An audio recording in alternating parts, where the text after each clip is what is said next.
Assalamualaikum warahmatullahi wabarakatuh.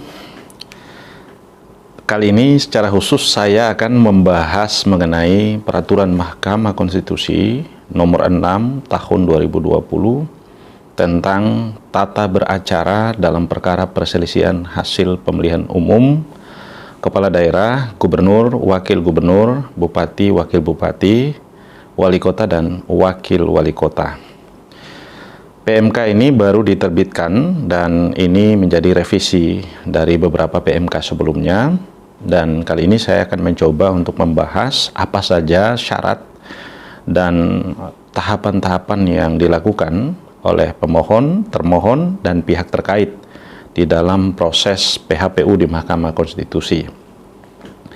Pertama-tama saya menyampaikan penjelasan mengenai syarat 2%. Di dalam lampiran 5 Peraturan Mahkamah Konstitusi Nomor 6 Tahun 2020, syarat selisih suara itu yang paling penting adalah soal perolehan yang diperoleh oleh pasangan calon. Nah, sebelum kita masuk ke situ, saya ingin menjelaskan tentang pasal 2 dari Peraturan Mahkamah Konstitusi Nomor 6 ini. Apa yang menjadi objek sengketa? Nah, ini yang penting dulu. Ada yang menyebutnya sengketa ini soal money politik, soal pelanggaran, soal kecurangan, dan lain-lain. Nah, ini yang viral di berbagai media sosial kalau kita ikuti. Nah, pada pasal 2 Peraturan MK Nomor 6 ini disebutkan bahwa objek dalam perkara perselisihan hasil pemilihan adalah keputusan termohon. Keputusan termohon itu artinya keputusan KPU, ya, keputusan KPUD mengenai penetapan perolehan suara hasil pemilihan yang signifikan dan dapat mempengaruhi penetapan calon terpilih. Jadi objeknya itu mengenai penetapan suara.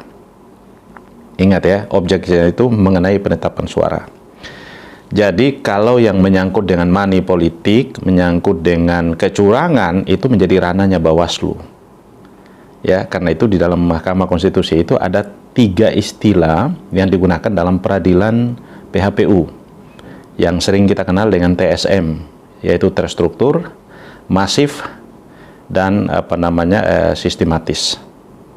Ya, jadi TSM itu terstruktur, sistematis, dan masif. Saya ulangi ya. Di dalam perselisihan Mahkamah Konstitusi itu kita sering mengenal 3 istilah, yaitu TSM, ya, terstruktur, sistematis, dan masif. Nah, mari kita kembali ke objek yang ditetapkan dalam pasal 2, ya. Pasal 2 ini disebutkan tentang objek perselisihan, para pihak, dan pemberi keterangan. Objek yang dimaksud di sini adalah soal penetapan perolehan suara. Jadi gugatan tidak bisa diajukan kalau KPUD belum menetapkan rekapitulasi perolehan suara. Nah, karena itu penetapan pemenang itu dilakukan oleh KPUD apabila tidak ada gugatan dari pihak lain terhadap hasil rekapitulasi itu. Nah, ketentuannya adalah 3 hari setelah penetapan rekapitulasi. Kemudian perbaikannya juga diberikan waktu 3 hari setelah pendaftaran, setelah kita diberikan surat resmi dari MK mengenai perbaikan, ya, atau dikenal dengan AP3. Nah, objek yang penting ini yang pertama objeknya itu adalah penetapan perolehan suara, ya, yang yang utama itu adalah apakah suara yang ditetapkan KPUD yang menyebabkan pasangan si A menang, kemudian pasangan si B kalah, itu benar-benar memenuhi syarat TSM atau tidak. Ataukah ada bukti yang bisa ditunjukkan ke mahkamah bahwa suara yang diambil oleh pasangan si A sebagai pemenang itu adalah suara si B yang dipindahkan. Dan itu harus mampu dibuktikan. Apakah form C1-nya atau form planonya ataukah form DA-nya. Nah, dari suara si B dipindahkan ke A. Nah, itu harus dibuktikan. Nah, kalau sudah masuk pada proses tahapan pemilu, proses pemilu sebelum pemungutan suara, ada kecurangan dan segala macam, itu menjadi ranahnya Bawaslu. Ya, jadi harus benar-benar memastikan objeknya dulu, jangan sampai kemudian kita salah memahami. Kemudian yang kedua adalah para pihak. Siapa saja pihak yang berperkara di Mahkamah Konstitusi? Yang pertama tentu pemohon. Pemohon dalam hal ini adalah pasangan calon yang keberatan dan mengajukan permohonan. Itu ditempatkan sebagai pemohon. Ya, atau yang kita kenal dengan penggugat. Ya, itu dikenal sebagai pemohon. Kemudian termohonnya siapa? Termohonnya KPUD dan Bawaslu dimintai keterangan dalam proses itu, dan ada beberapa pihak disebutkan di situ. Kemudian pihak terkaitnya siapa? Pihak terkait itu adalah pihak yang ditetapkan KPU sebagai pihak yang memperoleh suara terbanyak. Nah, jadi ada tiga pihak itu. Nah, ada beberapa hal yang terkait di dalam perkara PHPU ini, dan soal pihak-pihak itu diatur dalam pasal 3 ya. Tadi saya sebutkan ada pemohon, kemudian ada termohon, ada pihak terkait. Nah, ada yang menjadi catatan yang penting juga adalah soal permohonan itu bisa diajukan secara daring, jadi atau secara online. Jadi kalau ada bagi teman-teman yang tinggal di daerah-daerah yang terpencil atau terpelosok yang kesulitan akses transportasi ke Jakarta untuk mendaftar secara luring, boleh melakukan pendaftaran secara daring. Daring itu syaratnya adalah mendaftar melalui online. Dan ada sistemnya yang sudah disediakan oleh Mahkamah Konstitusi. Itu pun bisa diterima oleh Mahkamah Konstitusi. Setelah diregister, kemudian Anda akan diberitahu perbaikan-perbaikan atau apa saja yang harus Anda masukkan sebagai prasyarat dalam mengajukan permohonan di Mahkamah Konstitusi.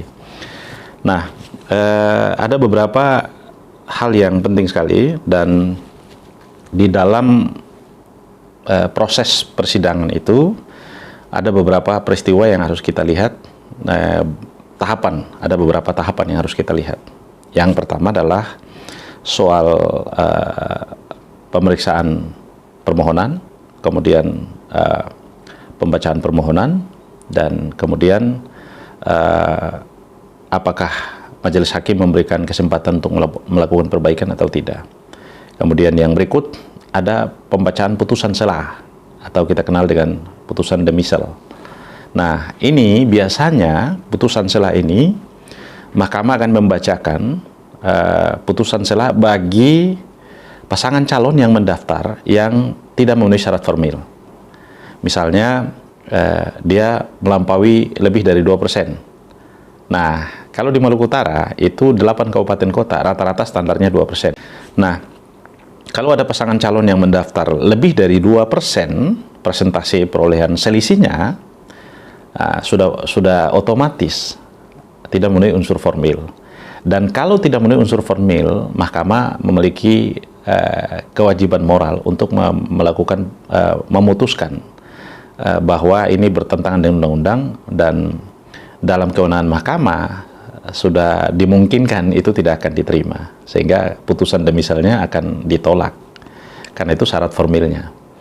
Nah, perkara dapat dilanjutkan apabila memenuhi syarat formil, yaitu 2% itu. Jadi bagi teman-teman yang berperkara di Mahkamah Konstitusi, yang diperhatikan adalah selisih suara. Ya, soal money politik, soal kecurangan-kecurangan lain yang dalam proses tahapan pilkada itu menjadi ranahnya Bawaslu. Dalam Undang-Undang Penyelenggara Pemilu itu diisyaratkan menjadi wewenang Bawaslu. Biasanya Mahkamah Konstitusi merekomendasikan untuk dibahas di sidang Bawaslu. Nah, ini yang harus diperhatikan. Dan faktor-faktor itu seringkali membuat pemohon lalai dan hampir nyaris sulit membuktikan. Jadi tidak mudah berperkara di Mahkamah Konstitusi, Bapak Ibu sekalian. Nah, yang sulit adalah kita membuktikan selisih suara itu dan apa yang menjadi penyebab selisih suara itu.